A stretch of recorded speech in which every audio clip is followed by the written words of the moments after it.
Hi, my name's Ian and I am a bike gearhead and I am here to unbox and build your new road bike. These concepts and the way that we do this will translate over to a gravel bike just the same. The bikes are very similar, as you probably know, so there's no differences between building those two bikes. So let's go ahead and get started. First of all, you're going to need some tools. You'll definitely need a 4, a 5, and a 6 Allen. You'll need some side cutters for all the zip ties that are tying the bike down, and then you'll need a preset Allen. We have it set to 5 Newton meters here with a 4 bit on the end, and this will be used for your seat post and stem and maybe some other pieces on the bike as well. All right, so first step, we're going to go ahead and unbox our bike. It's always taped down with some heavy duty tape. It's got staples in it, and then you always see what side it needs to be up. It'll have stickers on it that says this side up. So of course we'll get it open and we'll check this bike out. All right, so the first thing I'll do is go ahead and cut the tape here. Cool, and then it's stapled down, so we'll give it some force and we'll pop these staples off. I like to fold them over like this. When you get yourself a surface here, you can see that we'll work on the top of this box here in a moment. So the first thing we'll do is go ahead and pull out the wheels, and we're going to set those to the side. You can see they have some protectors on them and stuff. We'll go over that in a little bit. Front wheel, same way. And now I'm going to go ahead and pull out the piece of cardboard that has the bike zip tied to it, and I'm going to lay it on top of this box. This will be sort of your surface that you'll be working on to start with. All right, then I like to get it in the center of your box here. And it's pretty sturdy. Obviously, you don't want to knock it over, but this is your bike, and it is all connected to this big piece of cardboard, which is awesome. It is a way that we've come up to ship these bikes. And it's super secure, and we have a very, very low damage rate, which is awesome. But I'm going to take the side cutters, and I'm going to go ahead and cut through all of these zip ties. All right, so now we've got our zip ties cut, and we are going to start putting this bike together loosely, just so we can get it where we can start doing the fine tuning to the fit and everything like that. So now what I'm going to go ahead and do is put the seat post into the seat tube, but we need to loosen up our clamp. The clamp has been tightened down so it doesn't fall off in transit. So we're going to go ahead and do that with our 4 Allen here. Cool. Now that we've got this clamp loose, we can put our saddle in here. Slide that in, not too far. We'll get the seat height set in a little bit. And don't worry about the torque specs right now. Just don't do it too tight. Just kind of till it's snug and secured and they're not coming out. All right, so now we've got our seat posts in here, we've got our saddle on. This is a place you could put it in a bike stand right now if you wanted to, but the way they build it at the shop is they get the bike ready and they test ride it for you. So all they have to do is take the faceplate off the stem and take the bars out and just put them in the box. So we're going to go ahead and put those on loosely before we get it into a stand. So what you're going to need to do is take your faceplate off of your stem. There's typically 4 bolts to do that, so we'll work on that. All right, so we've taken all of the bolts out. I've got the faceplate off here, and then I'm going to move these bolts over to my bench. You don't want to lose these. They can bounce around your shop, and they're not fun to find underneath your workbench. So now what I'm going to go ahead and do is just loosely put on the handlebar because I just don't want to move it around when I put it in the stand, and we'll get the fine-tuning adjustments done a little bit later. So you can just turn that. Just turn the stem to the side, get your faceplate back on here, and then once we get one bolt started, it'll make our lives a lot easier. All right, so I've got that started, which is great. We're not going to tighten it all the way down because we need to tighten these equally on each side. And these bolts will always have some thread locker on them. It's the blue stuff that's on there, so you know that can be a little bit tough. But you want to make sure you get these things started straight. You don't want to cross thread them or anything. But I'm just getting them in there loosely right now. But as you can see, after you get that first one, it becomes a lot easier. Cool, and I don't have these handlebars level. I don't have them straight in the clamp. I'm not even really tightening them down too much, just so they don't really move around. All right, so we've got the saddle, seat posts on, we've got the handlebars on. This bike is one complete piece now, and we can move it and put it into a bike stand, which we're going to do. I highly recommend you get a bike stand. Now that you own the nice bike, it's very easy to work on it in a bike stand. But if you don't have one, a friend can help you. They can hold the bike up while you put the wheels on, and then you can do all the fine adjustments there. You can also just take this top cardboard piece off and just put it on the ground, and it's a good place to work where you're trying to get your wheels on which we'll go over in a second, without scratching anything. Because like I said, once you have those wheels on, it makes it a lot easier. And keep the box around.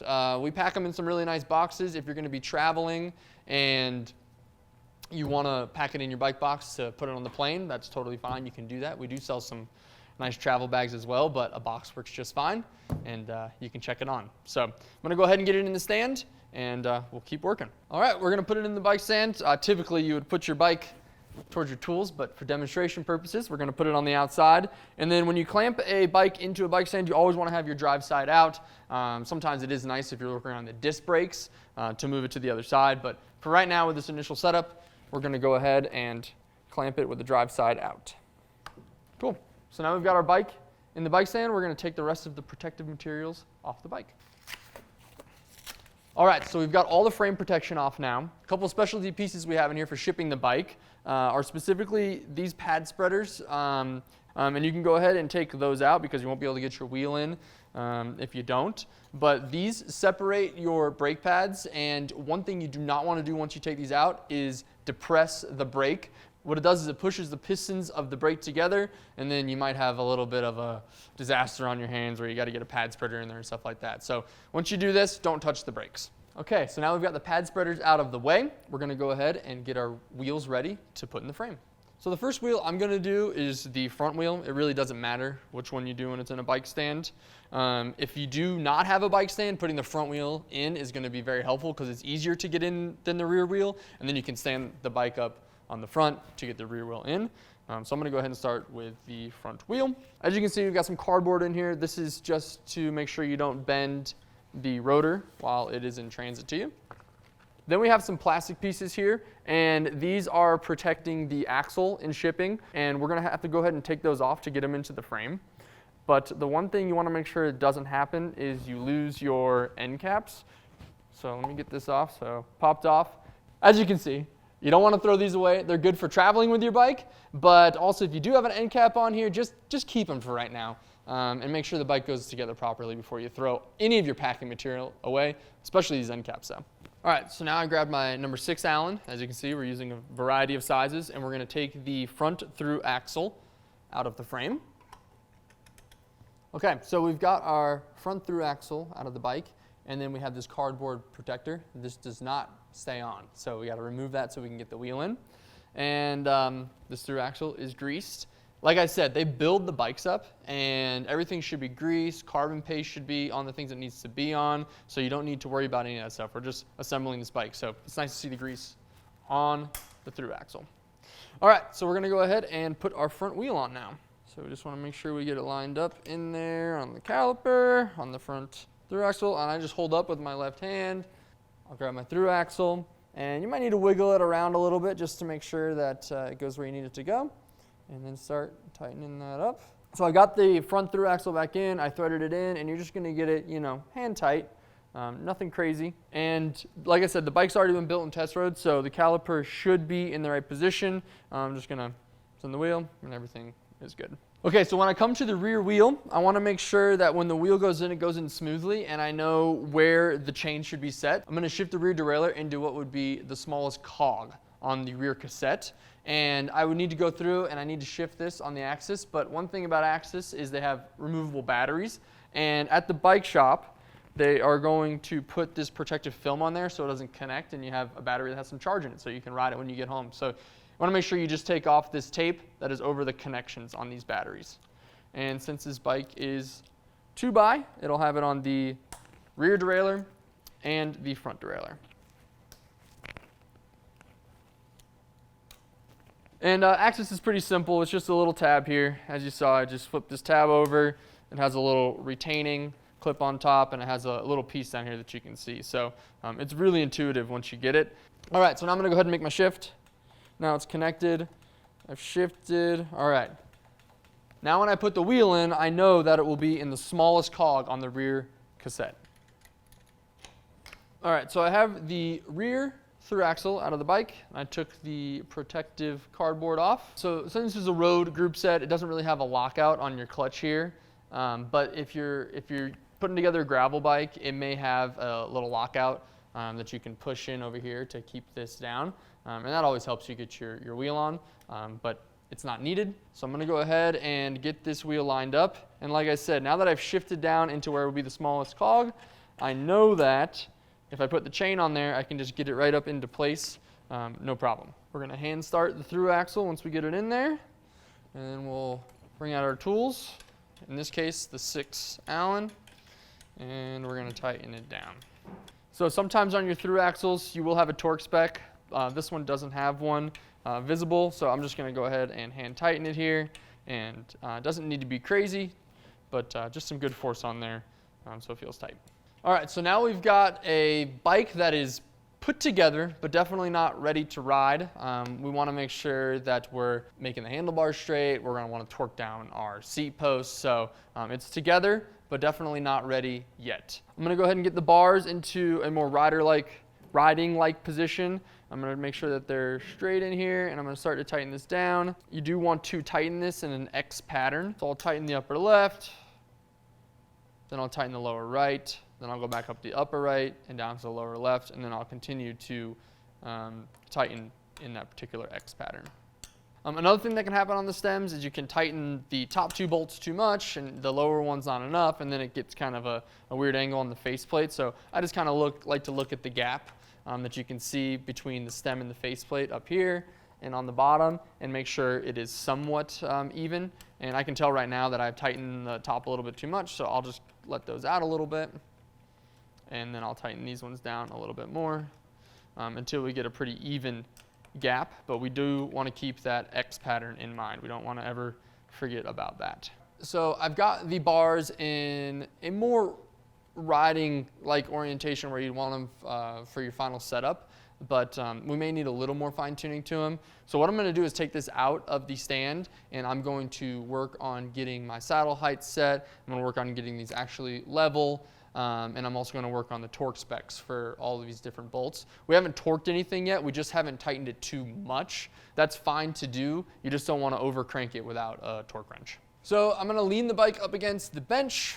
Just makes my life a little bit easier. And I'm going to move this out for demonstration purposes, but I'm sure in your shop you probably have another bench that you could put it up against. So if we look at it right now, we're not too bad. This looks okay, but not exactly where I want it to be. And then I can tell when I look at my saddle that it's way off to the left side here. So we're going to adjust all these things, and I'm going to adjust my saddle height as well. So I'm going to grab a tape measure right now. I know what my saddle height is. If you don't, that's fine. I mean, obviously you can just ride around and kind of get something that feels comfortable. But I know mine is 72 centimeters from the center of my saddle to the center of my bottom bracket. So I'm going to go ahead and get mine set up right now. All right, so I'm a little bit low. I'm going to go up just slightly. I like to take the bike and put it here in between my legs, hold it, and we can start adjusting the saddle here. It's also way off to the left, so I'm going to center it up, and then I'm going to go up a little bit. Just going to kind of look down the saddle, look at my top tube. Looks pretty straight. All right, I'm going to go ahead and check the saddle height one more time. And I'm liking where that's at. I'll look at it down here. That looks good. As most of you can probably tell, the saddle is tilted way up in the air right now, so I'll adjust that in a second as well. But I'm going to go ahead and torque this down. On this particular clamp, it's actually 6 Newton meters. I have a 5 Newton meter here. I'm just going to go ahead and show you how this works, but I would go grab my 6 if I had a different torque wrench.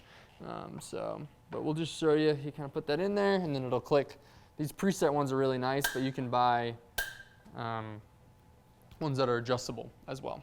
So I've got the saddle height where I want it to be, and I have it centered, but I am going to go ahead and mess with the tilt a little bit because I can already tell this is not where I would like to ride it, and I'm sure most of you wouldn't either. You want it to be at least level or maybe even a little bit past level with the nose down a little bit.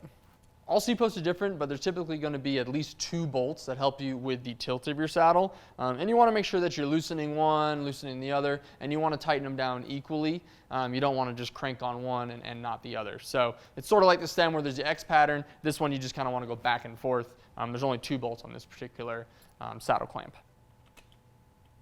There's no cutout in this seat here, so I can't get to the front bolt to help me with the tilt. So the way that this one works is it has little holes in the bolt head here, and I can take a pick and I can get through and I can tighten it that way. So I'm going to go ahead and work on that. I've already loosened up the rear bolt, so I'm going to tighten up this front one.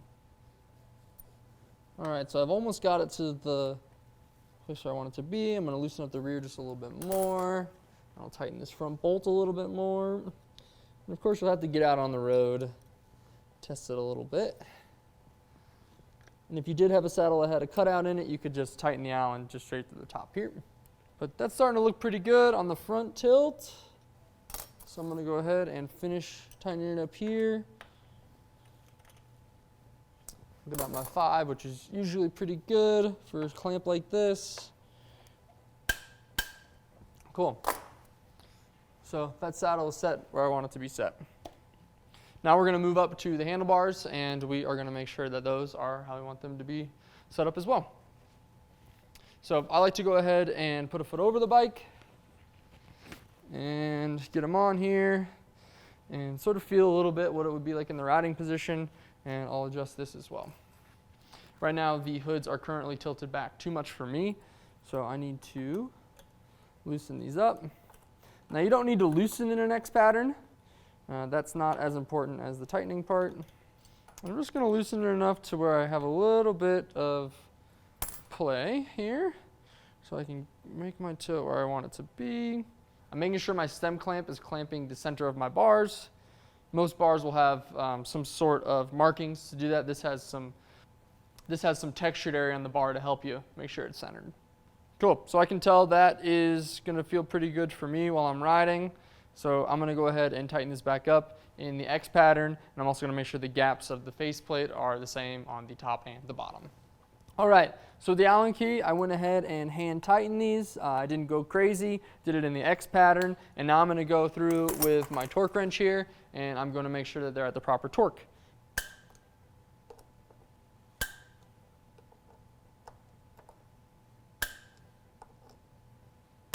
So the bike is pretty much built up now. I know that I can go out and I can ride on this bike, and I'm going to be safe. As you're riding, you're probably going to want to adjust some things. You may want to go get a fit, stuff like that. So the Gearheads definitely helped you size your bike, but we can definitely do a lot more fine tuning as you're on this thing for hours. You will want to pump up your tires. That's something you want to do. You're obviously going to want to get pedals on the bike. The cool thing about working with one of our Gearheads is you can put accessories and stuff on it. Like if you wanted to have a computer mount on here, they could have done that before it shipped. This customer did get water bottle cages, so they put that on before the bike shipped out. All that kind of stuff, you know, you can fine tune it with one of our Gearheads. So if you have any questions, feel free to reach out to them. They can also help you through this process a little bit. I hope this was a good video for you to follow along. If you do have questions, leave them in the comments, reach out to a Gearhead, and we'll see you out there on the roads.